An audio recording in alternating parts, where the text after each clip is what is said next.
Mirëmbrëma të dashur shikues. Jemi sërish këtu në Konspiracion, në kanalin Okult. I ftuari im këtë herë është një koleg im, është një gazetar, ai tashmë jeton në Spanjë, por nuk e ka harruar, sepse ashtu si për agentët e CIA-s që thuhet u bëre një herë agent, do të vdesësh agent, edhe gazetarët me sa duket, kur bëhen një herë gazetar, sepse e kanë atë vokacion, e kanë atë pasionin për të vërtetën, nuk heqin dorë edhe kur emigrojnë, edhe kur janë të përjashtuar nga mediat.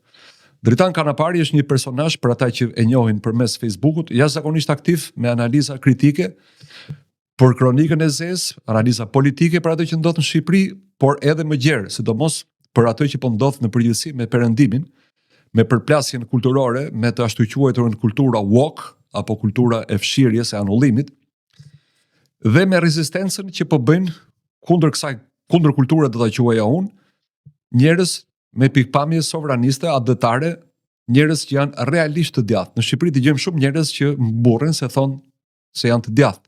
Po kur i pyet pse janë të djathtë, të thonë kanë pasur gjyshin të përsekutuar, ose kemi qenë fisi internuar, kanë pasur dajën, xhajën, hallën të përsekutuar. Po kur flet me ta, kupton se ata nuk kanë asnjë pikpamje të djathtë. E pra Dritan Kanapari që kanë ftuar unë sot, do t'ju tregoj se çfarë është e djathta dhe çfarë do duhet ishte e djathta edhe në Shqipëri. Kanapari, mirëmbrëma. Mirëmbrëma, i dashur. Të falenderoj shumë që pranove të jesh në podcast. Edhe unë ty për fletë. Ta nisim pak me një prezantim tënd se ti ke një jetë jo fort të qetë, jo fort që nuk i kanë munguar incidentet.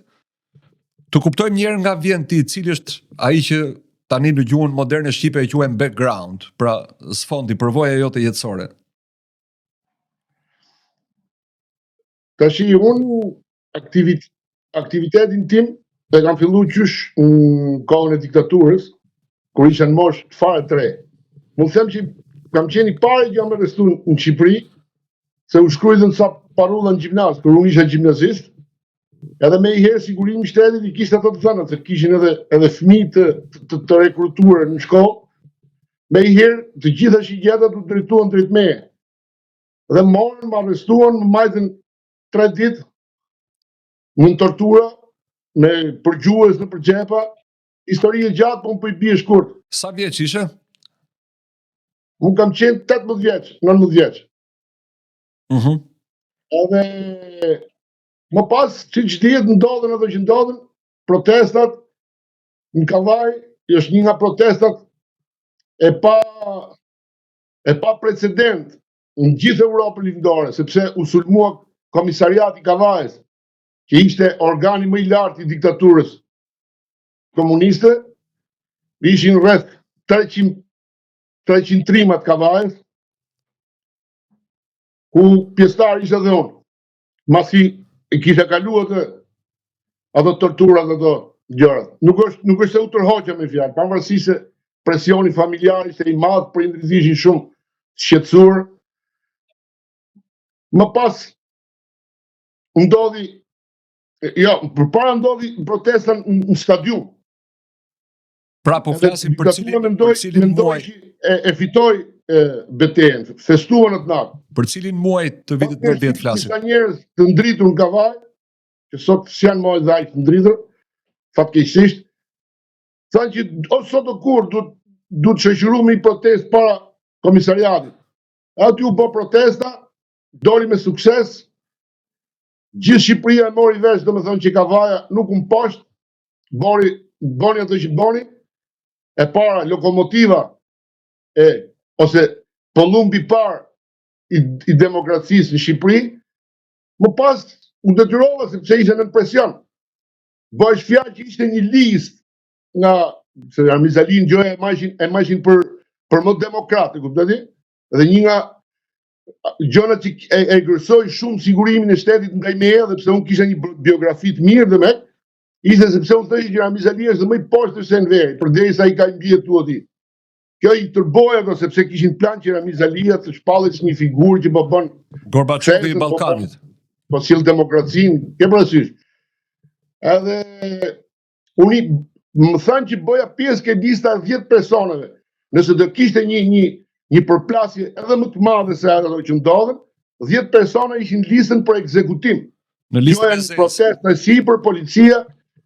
Kjo më boni të ndihem mirë nga njëra anë, që unë isha në listën e tyre që do të doshin të vritin i kishin armik të vërtet, nga ana tjetër më detyroi që në momentin e parë të ratisesh, në fillim tentova të ratisesh nga Jugoslavia, pastaj nga Greqia, nuk ja dola dot në dy rastet, pastaj u hapën kufit detar, ikëm me anije në Itali, ku atje ndërtova jetën time për më shumë se 10 vjet. Në vitin 2001 u ktheva në Shqipëri me shpresën që them dhe t'jap dhe unë kontributin të në vendin tim tamam. Kisha bot disa kursime, kisha mbledh disa para, ndërtova i lokal. Mirë po, du të them një detaj interesant, kisha një pronar, industrialist i vogël atje ku unë punonje, edhe u prek kur unë do ikja, se i thash do iki për gjithmonë, ti mos ngjelet të hatri, se unë nuk do ndroj fabrikë, thash. Do iki do kthehem në vendin tim. Dëgjoj, tha unë, duke pas 2 punëtorë shqiptarë, kam shfletu i qikë për Shqipëri, tha. Ti e më i titur se unë, tha, unë shqiptar jam, tha, pavarësisht se më bëj pasër, po du të kesh parasysh i gjotha. Po bën gabim, tha, që po i djeg letrat me Italinë. Pse i thash? Me sa që shoh fund, tha, që njerëz të mençur, tha, ke parasysh kam përvojën e jetës. Me sa që shoh fund, Shqipëria do të jetë zhul gjithmonë, këto vendet e vogla, tha, që kanë kaluar një diktaturë kaq tegër. Kur s'kan përgjet karar, tha. Për mendimin tim ti po bën një gabim shumë të madh, tha, që po kthehesh përfundimisht Shqipëri, tha, dhe po i shkput lidhjet me vende si Italia apo vende më të mëdha që kanë një farë stabiliteti, si do të vi puna. Edhe faktikisht koha i dha drejt, ke parasysh. U ktheva në Shqipëri, vazhdojmë me ato punët tona, mirë po kur na erdhi ky Edvini, e pash shumë shpejt, domethënë që është një rrezik i madh. Që kur u bën ndryshimi në Bashkinë e Kavajës, që erdhi ai Dordolec i vogël, që ne faktikisht ishim të zemrum me Berishën me ato lëvizjet e pa dëshiruara që bë Berisha, që kërkon të vejë një kandidat duke ngul komaj, edhe Rama me i herë tregoi domethënë atë planin e vet, që pak njerëz e kuptuan shumë shpejt. Unë për shembull, jo si ju që jetoni në Tiranë, nuk e njeh aq mirë Rama, dhe kisha dëgjuar. E kupton?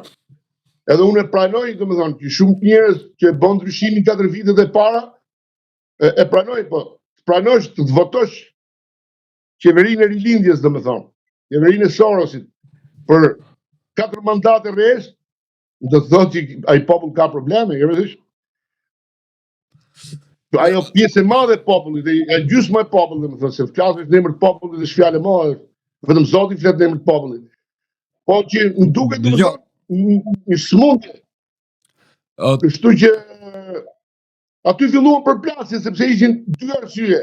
Arsyeja ishte bashkia... Largoje pak kamerën, të lutem. Madhe se kishte thy, domethënë. Se ti jam dëgjon të ftuar nga regjia. A më dëgjon? Për të realizuar.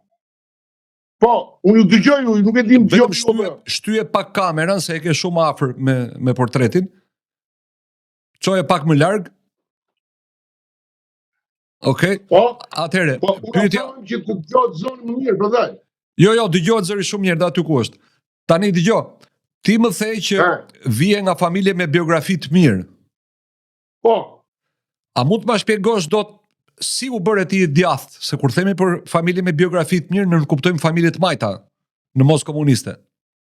Pra ti vjen nga njëjta origjinë siç vi unë. Si u bëre i djathtë? Patjetër. Shiko, po nuk ka të bëja, nuk i ke parasysh, babai im ishte arsimtar. Arsimtarët gjithmonë janë mbi mesataren e nivelit popullatës. Kuptojnë më shumë, është një shprehje e bukur që thon Ahmet Zogu nuk i merrte mësuesit për dëshmitar. Nuk është se njerëzit e komentojnë gabim, nuk është se Zogu nuk i merrte arsimtarët për dëshmitar, se gjoja ishin leshko, kur thot shokun vet. Po sepse ishin të zgjuar, ke parasysh edhe dëshmitar i arsimuar, ka probleme, më thonë, kur dakor, po dua të kuptoj. Fili babai kanë ndihmuar, domethënë. Ai e kuptoi shpejt mashtrimin e madh, domethënë. Pavarësisht se ne regjimi nuk na kishte bërë asgjë, nuk është se na kishte burgos dikë, na kishte vrarë dikë, si shumë shqiptarë. Ai e kuptoi më herë që ky është një mashtrim i madh, domethënë, për vendin. Nuk mund t'i durote dot ato të energjitë, ti kishte vuajnë veri për atë tallin mediokre, regjimin e propagandën mediokre që bote ajo diktaturë, ke parasysh?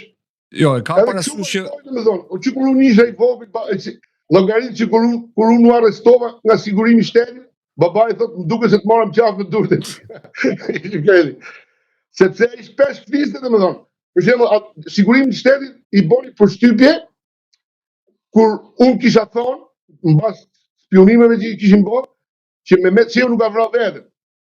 Mehmet Çeu e vrau ai për ta likuidu, për ta eliminu, domethënë. Domethënë qysh atëherë ke qenë konspiracionist. Kishin besu këtë vrasin, e kupton?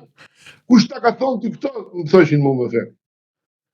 Që Mehmet, pse mendon ti që partia e vrau Mehmetin dhe ai nuk ka vrarë veten? E ke parasysh? Unë nuk di ta kem thonë, thashëm, si njeriu që do të shmangte të lecote veten, po. Po pas ka që fjalën që babai im gjithmonë ishte me atë, edhe dajat e mi ishin goxha të shkolluar, kam dalë inxhinier mekanik me 2 diploma dhe arsimtar, i dal tjetër që ka qenë deri drejtori i ndërmarrjes të madhe nga vaj, inxhinier kimist. Pra në familjen time niveli i bisedës ishte çik më i lartë se sa ishte mbi mesatarin, dhe u drejtar. Ndikohesh edhe unë isha tip që shpresha, që fisja, nuk isha tip i mbyllur. Edhe bashkëmoshatarët e mi e kujtojnë, domethënë, që ti ke thonë të bëjmë hall sot që vdiqen veri. Kur ishim, imagjino, unë isha 14 vjeç, në klasë 7, klasë 8. Edhe ai ishte i persekutuar, i kishte bërë shumë përshtypje, kishte fol atje me familjen e vet, e kishte ngel mendje kjo dhe ma thot sot mbas 40 vjetësh që ti ma kisha regjimin atëherë kur ne ishim fëmijë, domethënë. Kjo boni që unë të filloj të kuptoj, domethënë. Edhe fillova të urrej propagandën. Gjithë qëllimi i aktivizmit tim është që unë e urrej mashtrimin.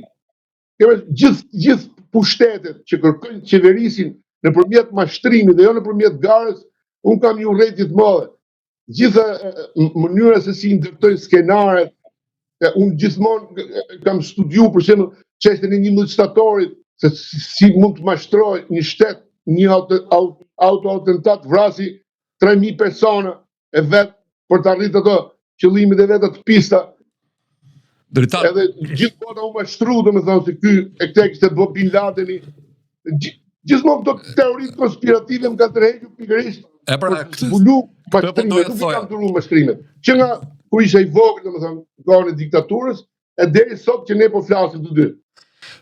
Pra, doja të thoja, disa herë mundova të ndërpres që me teorinë e vrasjes me Metçeut, jo të vetë vrasjes, për kohën kur e ke menduar, i bie që ti je pioner i teorive konspirative në Shqipëri, se është shumë vjet përpara ajo histori.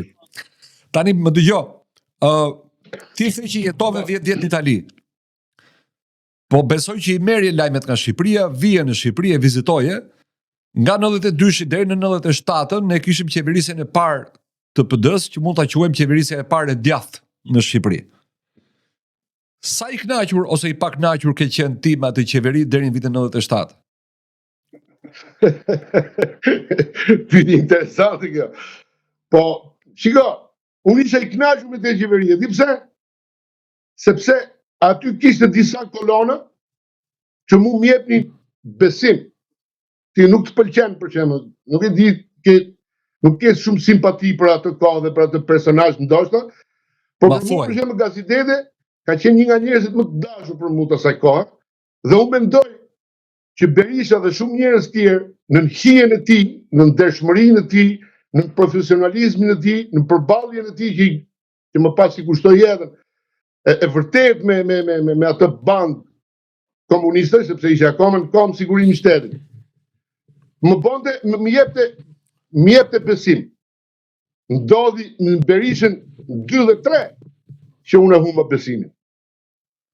Gradualisht, sepse mund të mendojmë që qeverisja Berisha ishte e dështuar 92-97. Po ta vesh re qytetarët shqiptarë falen, sepse si thonë e vlerësuan ndershmërinë e tij si lider që nuk u përly, nuk ishte një hajdut ordinar, si këta sot. Jo, kjo është e vërtetë. Si thonë, votuesit ja falen atë gabim sepse i rinë pushtet, pa përvojë, pa eksperiencë, ne e dim që puna pareve nuk është ashtu siç mendojnë shqiptarët. Ato pare erdhen në ato mënyra për të pasuruar pak shqiptarët, se nuk kishte 45 vjet që nuk futeshin pare nga perëndimi për të ndihmuar popullin e varfër shqiptar. Pastaj u kanalizuan nga Soros si kompani, u kanalizuan për të realizuar revolucionin bolshevik, që na kushtoi shumë e dhimbshme. Për shumë, unë për ne e urrej atë presidenti që e marrin këto për të modë, që i kanë po përmendore në Kosovë, në Shqipëri, ku i kanë boti Bill Clinton, se ai është autor i djegës Shqipërisë, edhe i rënies atyne të asaj shtylle që mbaja i gazetetës. Ishte një qendrestar, një profesionist. Piramidat padyshim që kanë qenë një konspiracion i madh edhe ndërkombëtar, unë për këtë jam i bindur. Jam i bindur që duhet krijohej një shtesë oligarkësh në Shqipëri, duhet pasuroheshin dhe duhet i gjeni diku parat dhe i vodhën. Jam i bindur që ai skandal nuk është hetuar kurrë si duhet, sepse kurrë nuk është bërë një listë personash ku unë të shikoj shkallën e përfitimit gjithë secilit. Pra, Dritan Kanapari ka futur $1.000 në 92-shin, sa ka fituar deri në 97-ën? Sepse shkoi ka stereotipi në shtator 97, futi $1.000 dhe i humbi në tetor apo në dhjetor të 97-ës.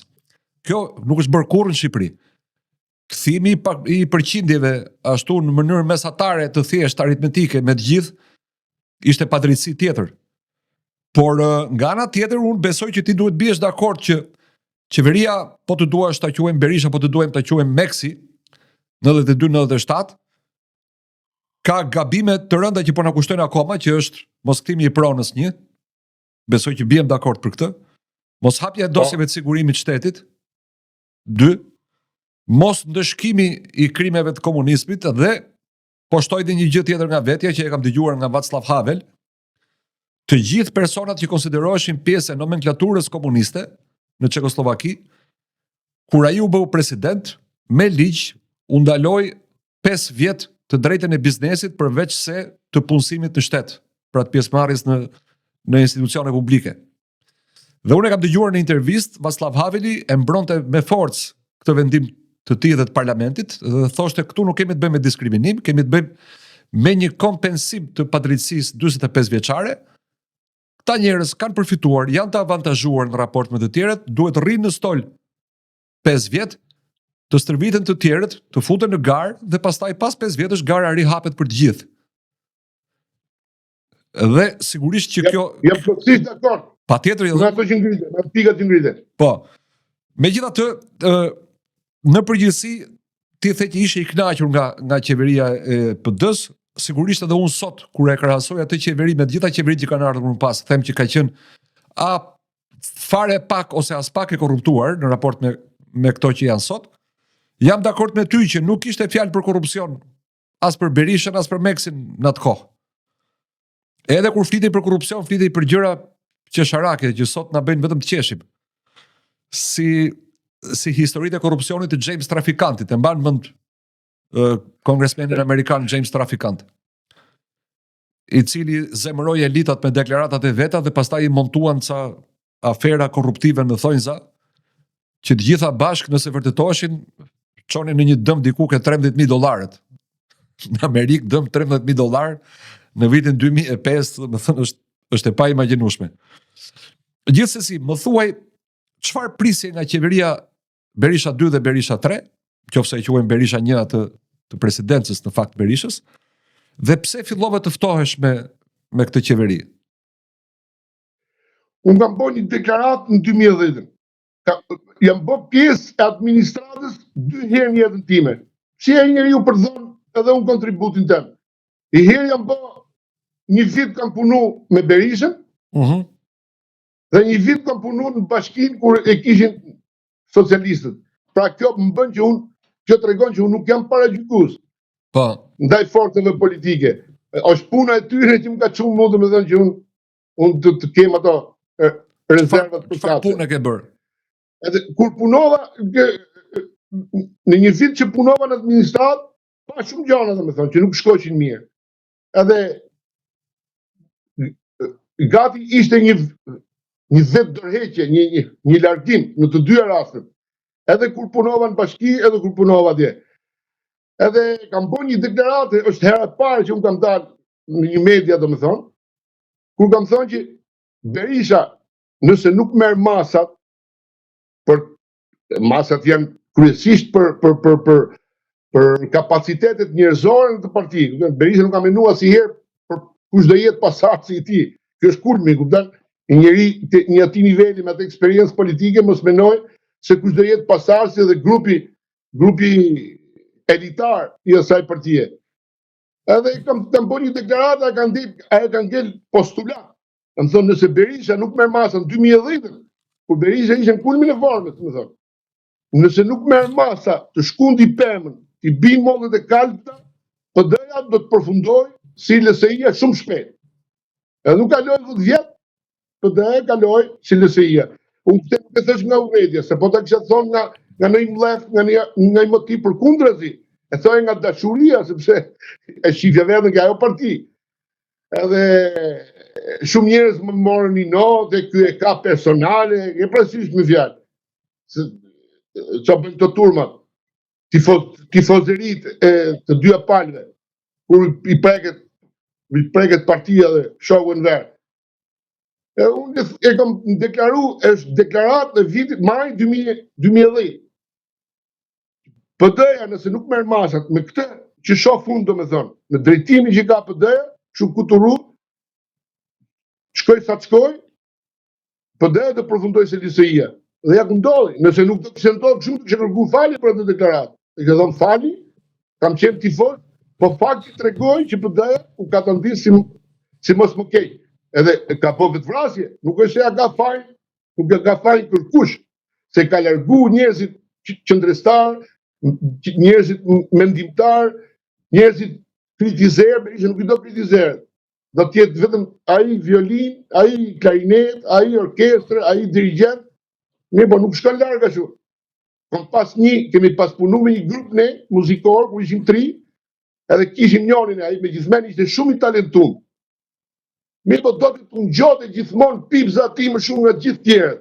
Nuk kishte problema ai se bateristi nuk ishte i dobët, ke parasysh se kitare nuk punonte mirë, grupi nuk kishte harmoni.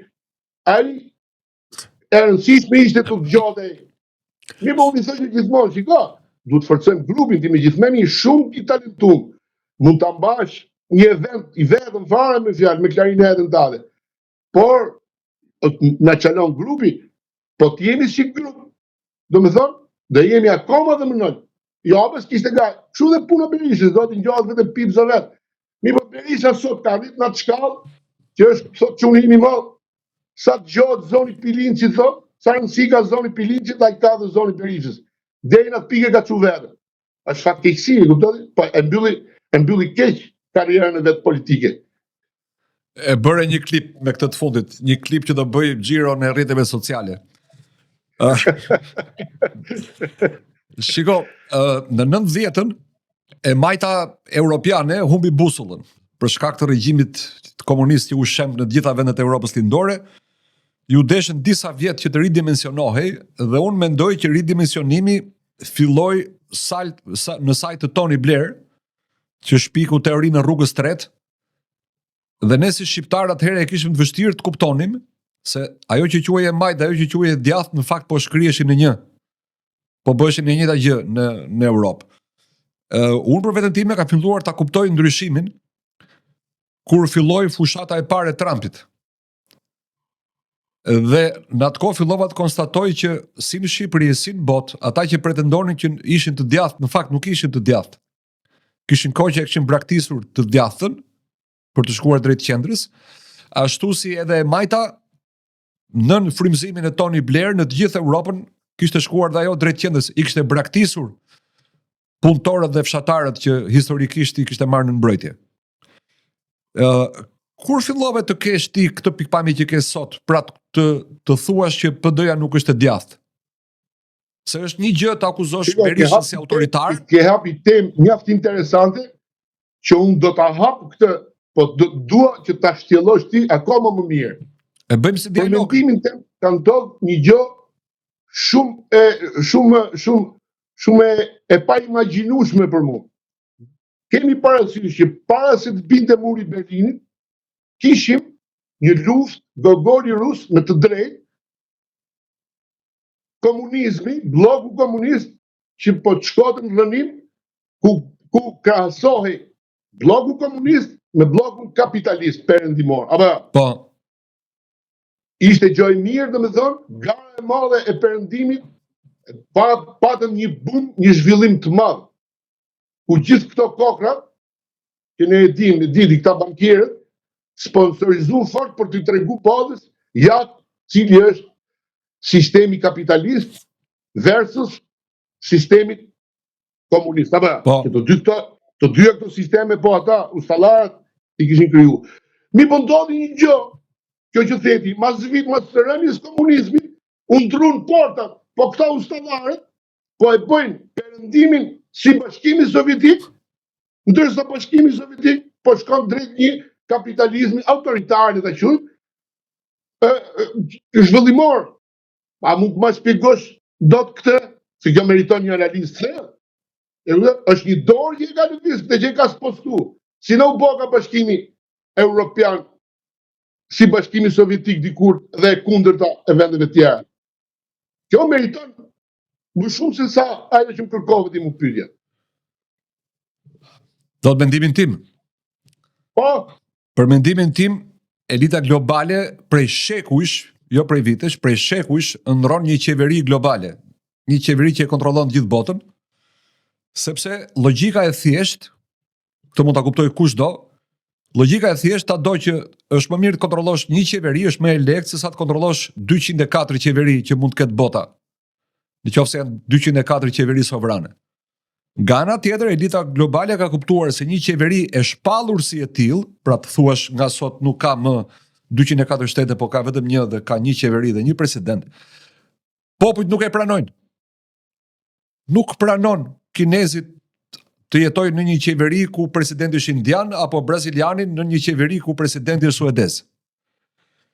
Dhe duke realizuar këtë, pra duke kuptuar këtë gjë, ata kanë modifikuar qëndrimin e tyre dhe në kohën e luftës së dytë botërore, pa mbaruar ende lufta e dytë botërore, ose edhe më herët, mund ta themi sepse lidhja e kombeve ka qenë më herët, pra në shekullin e 20 arritën në përfundimin që në vend të qeverisë globale duhet qeverisje globale, pra disa institucione në dukje ndërkombëtare, në dukje të pavarura, po që në fakt janë mbikombëtare, sepse dhunojnë të drejtën kombëtare.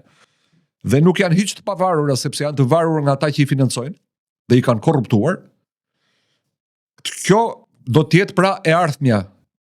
Ti duhet i nënshtrohesh rregullave të lojës që i përcaktojnë organizata gjoja ndërkombëtare, të drejtuara nga persona për të cilët ti nuk voton. Dhe ty të rroft që voton për presidentin, kryeministrin, deputetin, kryetarin e bashkisë, sepse rregullat e lojës vijnë nga jashtë. Po unë të thash sinqerisht që për gjitha këto kam qenë pak i vetëdijshëm, pra për këtë ndarje midis majtës dhe djathtë derisa filloi fushata e Trumpit, derisa Trumpi filloi të artikulonte i pari ide në 2015-ën. Më duhet shtoj se është më herët është Nigel Farage që unë simpatizoja në Britani, i cili kishte artikuluar ishte mund ta quajmë Trumpi përpara Trumpit. Për mua Farage është Trump para Trumpit. Dhe sigurisht që kisha filluar të interesohesha për qeverinë botërore dhe për mënyrën se si po shkonte bota, duke filluar nga fundi i vitit 2001.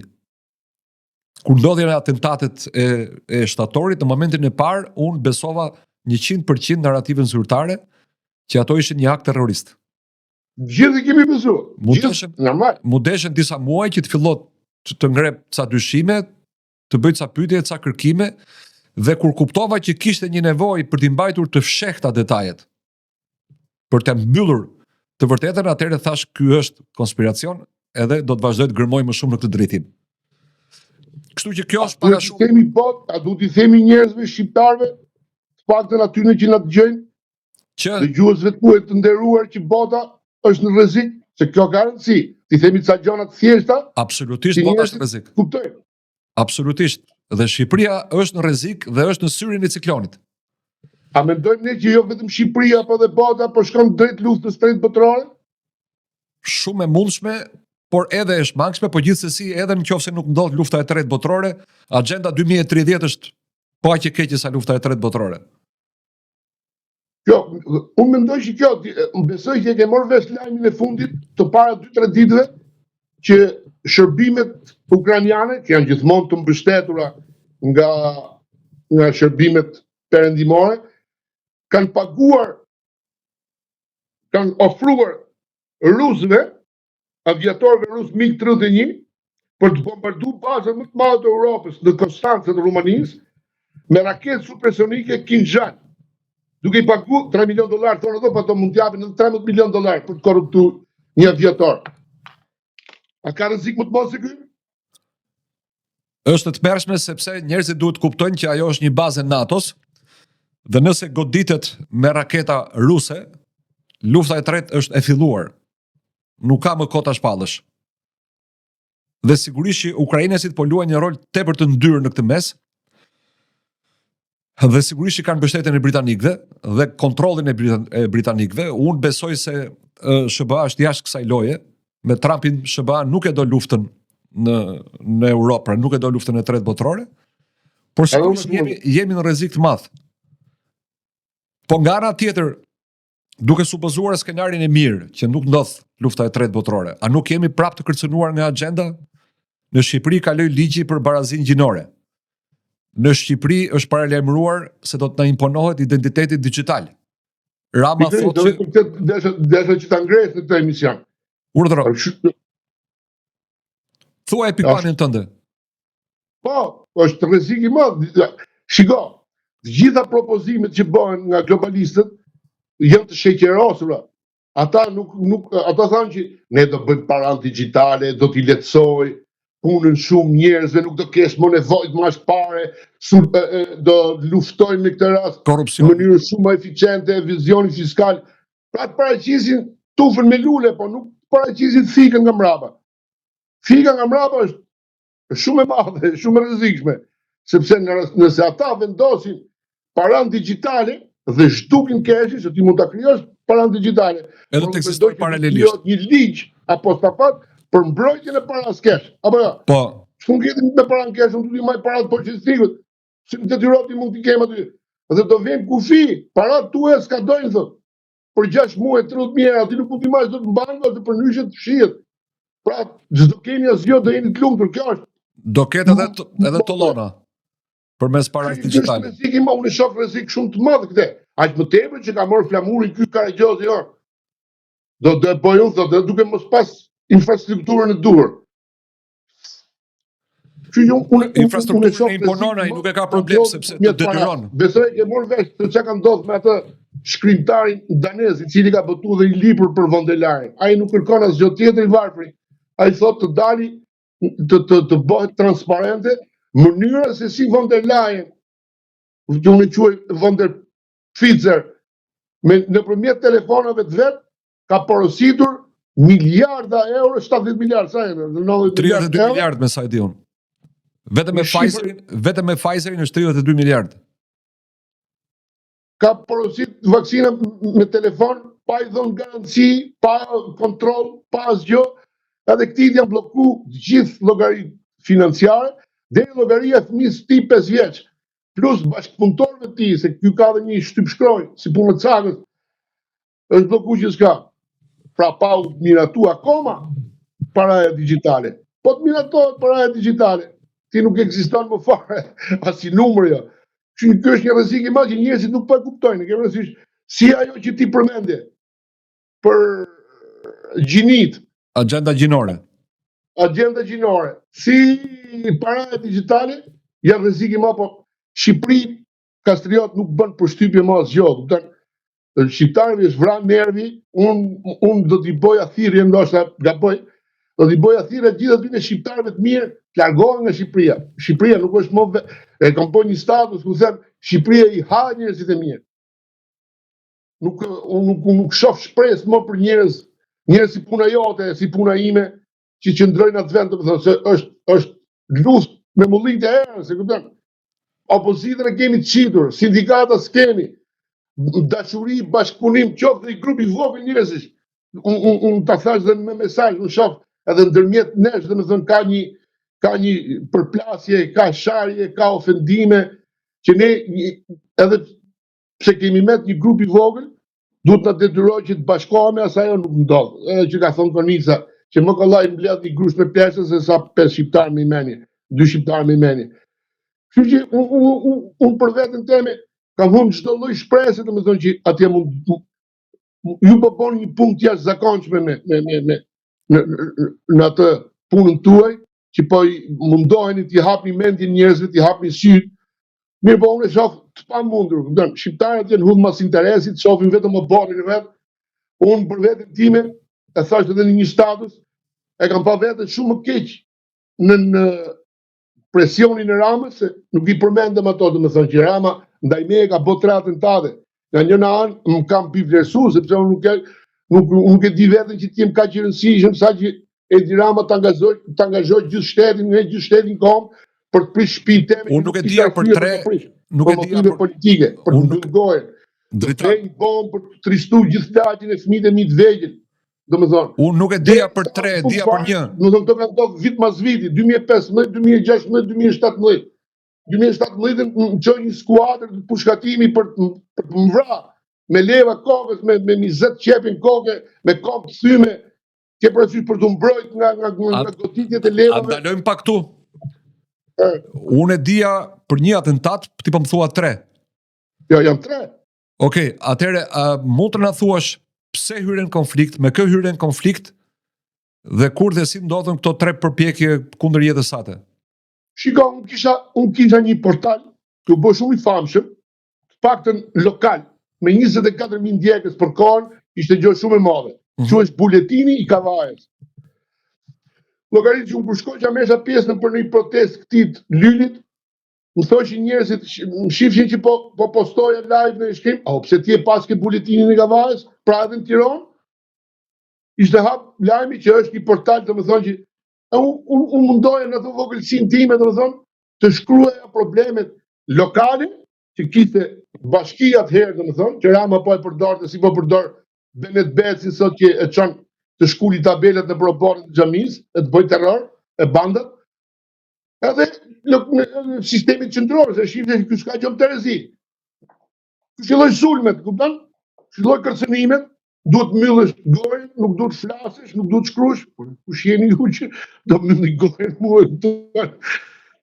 Unë vazhdoni punën tuaj, unë vazhdoj punën time, kam jetën time, jam njeri i lirë, nuk më mbylli dot gojën, biles. Sa më shumë kërcënoni, thash, aq më shumë më motivoni që unë shkoj përpara, se nga ato që më bën presion edhe mbyll gojën. Unë jam gati të vdes për parimet e mia. Pastaj filluan, më dha një goditje shumë të madhe me shpresën që unë domethënë do ikja, se qëllimi ishte për të më larguar nga vendi, kupton? Për të dhënë një mesazh edhe për të tjerët, shiko se ne kur ja bëjmë këtij, domethënë, ju tjerët Su kemi problem fare. Që ka një farë zëri.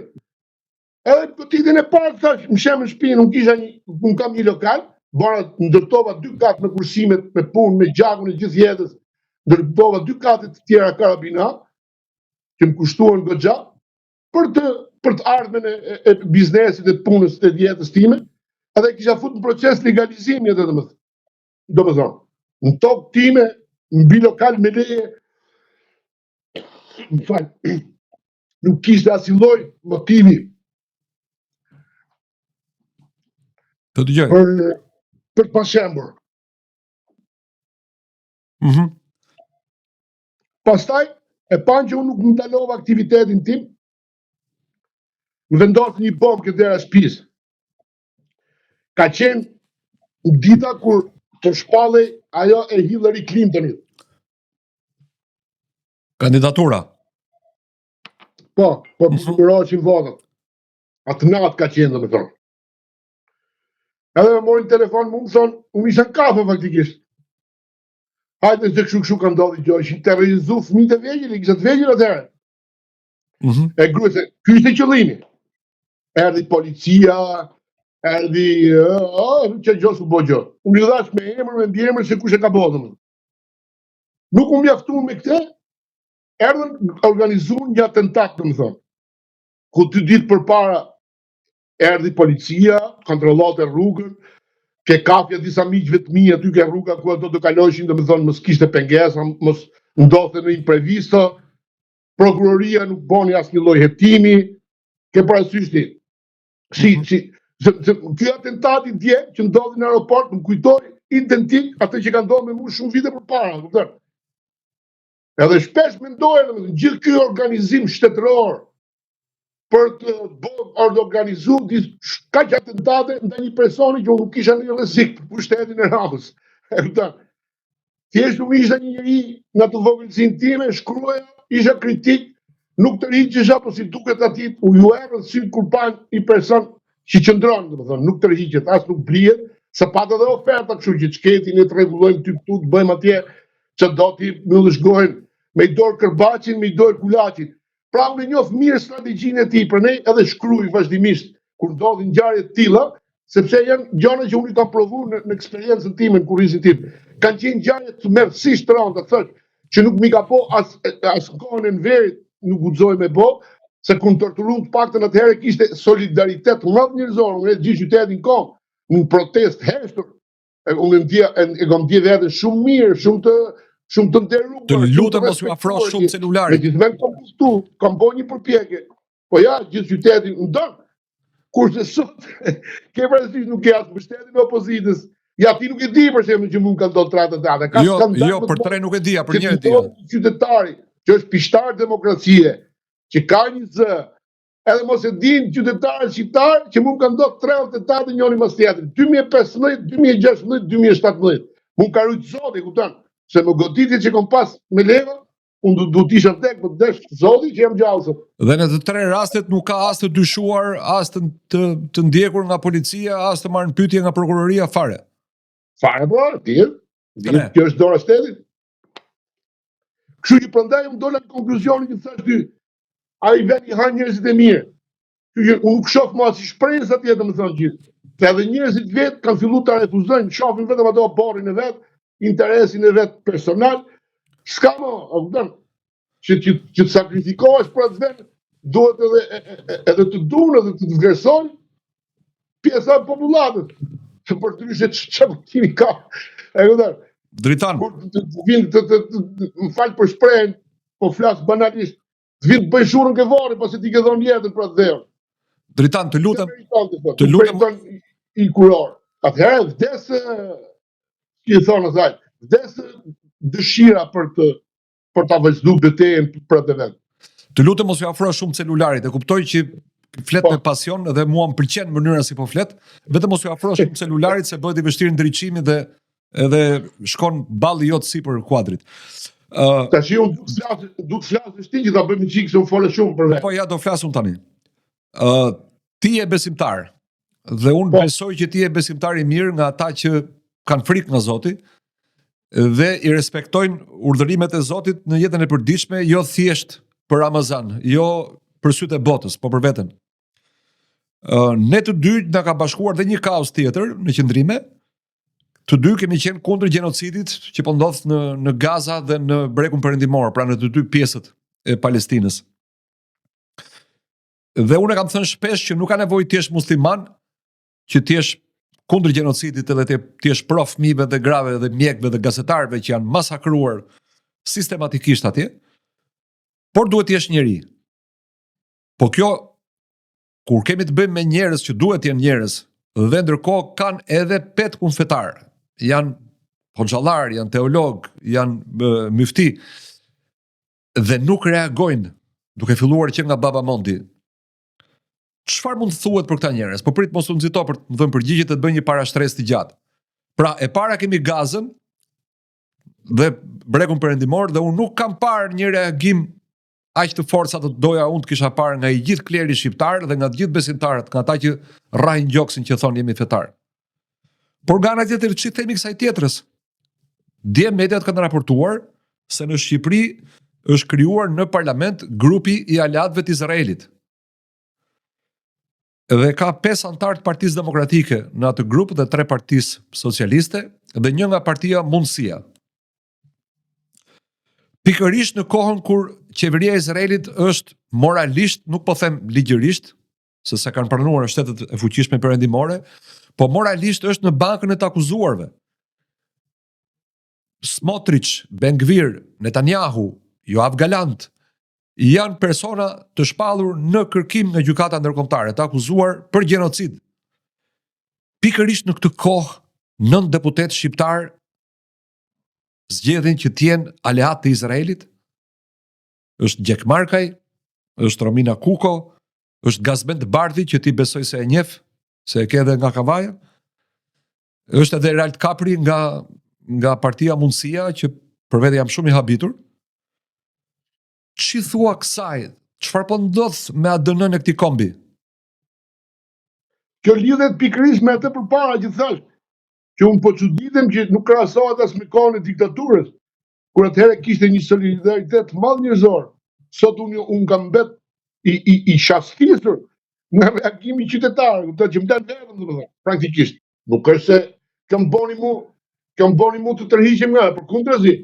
Po imagjino se ku ka arrit sensibiliteti njerëzor global që të vriten 20.000 fëmijë, gra, me mira gra, pleq, të shkatërrohet, rrafshohet një shtet i tërë për 2 milion njerëz, edhe reagimi tjetë ky që është, dhe kemi këto pazargjit që kush i tregon me hestin e vet, pa turpsisht domethënë, unë i baj turpin gjithë atyre klerikëve, hoxhallarëve, e muslimanëve, ngrihen me forcë, krijojnë një protestë të madhe në Shqipëri, domethënë, se mendohet që Shqipëria është 80% muslimane.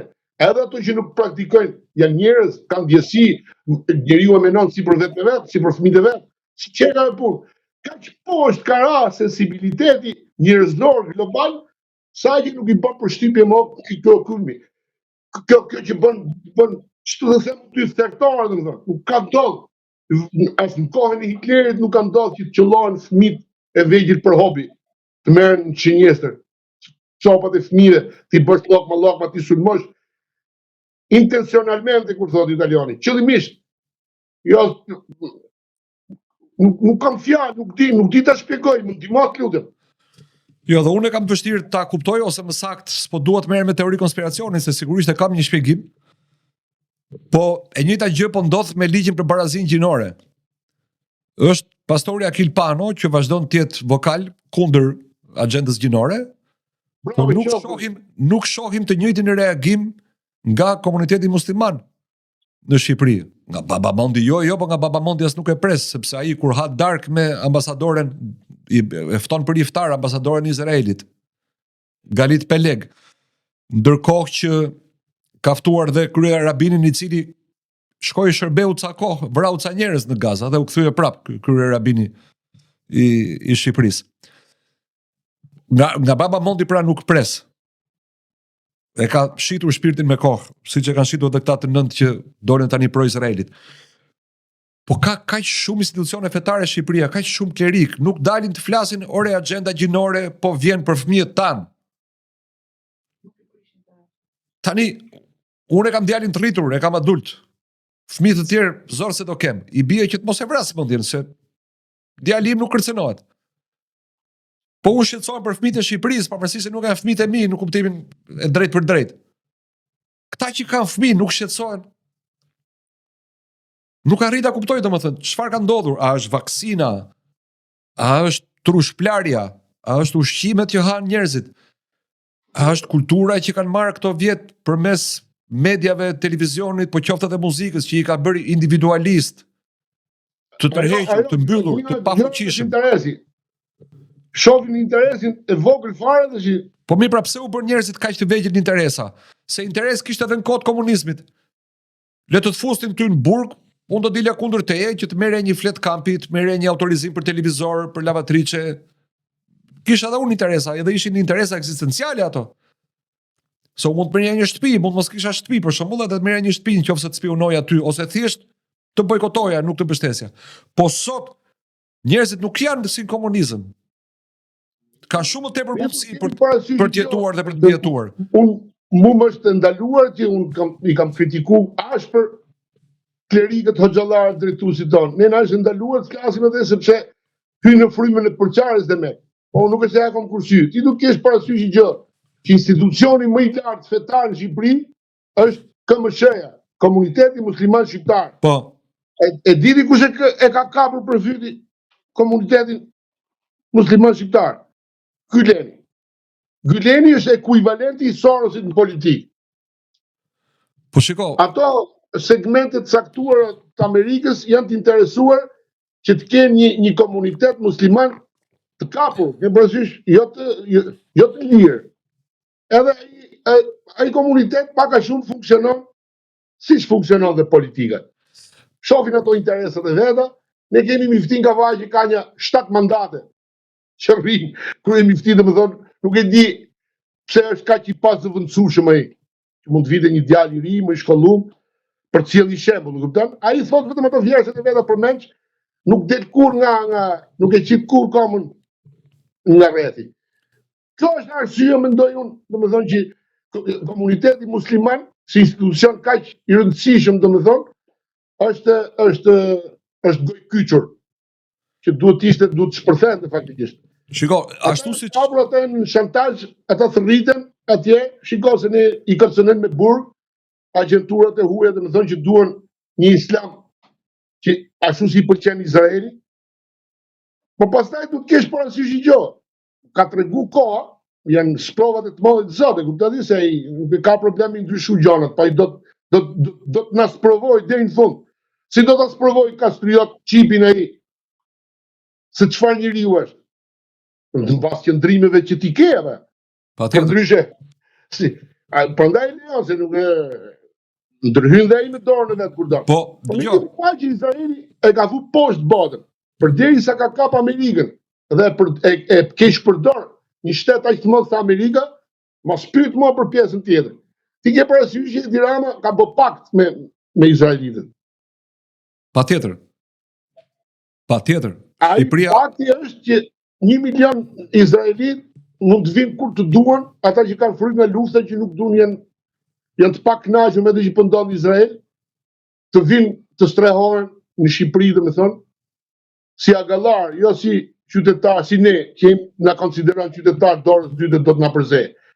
Një nga arsyet që po do të na përzej me këtë lloj formash, me këtë lloj dhunresh, me këtë lloj atentate spektakolare, që ai atentati spektakolar në aeroport, atë do të thotë që ikni se ne vrasim oficer policie e njerëzit më të fortë vendit, kush na pëlqen sapi. Ju s'u kemi në laps fare. Apo jo? Dhe disa sekonda më vonë, po aty ka kaluar ministri i mbrojtjes. Kush? Ministri i mbrojtjes, Piro Vengu. Ministri me nënshtetësi greke dhe që ka kryer shërbimin ushtarak në Greqi dhe që është ministri i mbrojtjes në Shqipëri. Madje tallej një personazh interesant i Facebookut, Gjergj Thanasi, tallej dhe thoshte imagjinoni çdo ndodhte sikur larg qoftë ata ta kishin zgjatur dhe pak zjarrin, edhe të na kishin goditur dhe ministrin e një vendi antar të NATO-s. Do ishte vrar një ministër mbrojtje i një vendi të NATO-s në një vend strategjik si aeroporti i vetëm ndërkombëtar i vendit antar të NATO-s që është Shqipëria. Dëgjoj se jam në fund të minutazhit. Biem dakord ne të dy që ku ka organizime piramidale, ka autokraci, ka dhe korrupsion. Është më e kollajshme të kontrollosh një organizat piramidale.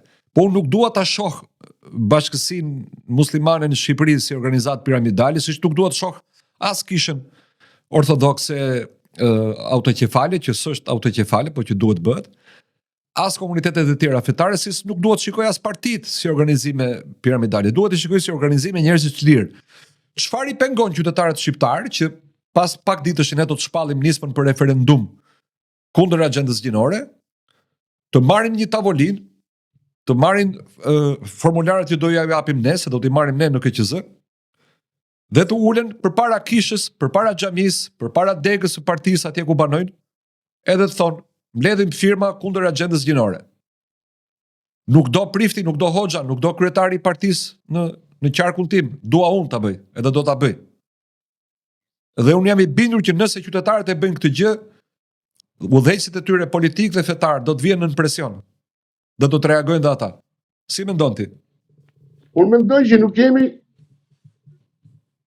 kemi atë lloj qytetërimi dhe lloj civilizimi si qytetar. Sidomos në kohën që po jetojmë.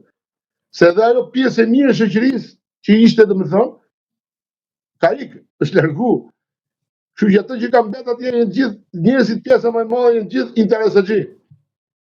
Kanë gjithë interesa me pushtetin, kush ka i biznes do ta marrë mirë me pushtetin, po i tha pushtetit do votosh këtu, shkon voton atje, po i tha nuk do dalësh këtu, nuk del atje, kush me i rrog bashki, kush me i rrog në qeveri, edhe janë tulat shqiptarët, i është vranë nervi. Unë shoh fatkeqësisht i është vranë nervi dhe perëndimorëve, që i kanë futur dhe perëndimorët në tre kënd këta. Unë shoh në Spanjë për shembull. E djatha spanjolle nuk ka asnjë ndryshim me djatën në Shqipëri, opozita. Dikush këty ne i thot nga sipër që shiko, ti nuk duhet konkurosh fort, domethënë, nuk duhet garosh me ca parime, me ca principe. Dhe qytetarët shohin, ore, ne duam ta ndryshojmë, thotë, por këto nuk duhet të ndryshojnë vetveten. E ke parasysh? Është një situatë shumë e turbull, globale kjo punë. Aq më tepër në Shqipëri, domethënë, me gjithë ato probleme, me gjithë ato arsim që e kanë shkatërruar vit pas viti, dekadë mas dekadë, këto 3 dekadët e fundit. E pra, se në nivel arsimor, ka ato që janë... Unë nuk e pranoj... Që din që studentat ekselent janë largu nga veti. Unë nuk pranoj ta mbyll këtë intervistë. Se e shoh të pamundur atje. Atë që ndron ti ke dëshirë ti. Unë nuk pranoj ta mbyll këtë intervistë me pesimizëm ama. Po Zvicra, e di ti çka ka ndodhur në vitin 90 në Zvicër? Unë kam pas një miku në temat që ka qenë drejtor kulture. E miku im thotë në vitin 90 ti e marr mend që iksin dhe shqiptarët, bëshin trafike, u shtrishin njerëzit si baktit nga drograt që merreshin, sepse mendohesh që qytetarët si Zerran kishin arrit maksimumin, ishin pasur, që merrnin drogat ndryshme, u drogu shoqëria, u shkatërru shoqëria zvicerane. Atëherë, u mlodhën këto burrë dhe mençur, edhe thënë do vendosim një njeri që na rregullojë këtë punë. Shoqëria jonë po degradon. Mos vu një filozofi thotë po, jam dakord. Thuar ato që shef ti sot, që ti i lavdëron. Po unë do rri vetëm një vit se do largohem, se unë jam filozof, nuk jam politikan. U vua i puni pikat mbi i, boni ato programe që pëto drap, atje është shoqëri tjetër, edhe mori frym ndryshoi Zvicra. Ti dashur të ta bësh me shoqërinë shqiptare. Gabohesh mendoj. Mirë, dakord. Dakord, po unë nuk pranoj ta mbyll me pesimizëm, ne do vëmë një bast bashkë dhe ti Dritan Kanapari do të mbledhësh firma shqiptares në Spanjë kundër agjendës gjinore. Ky do jetë basti.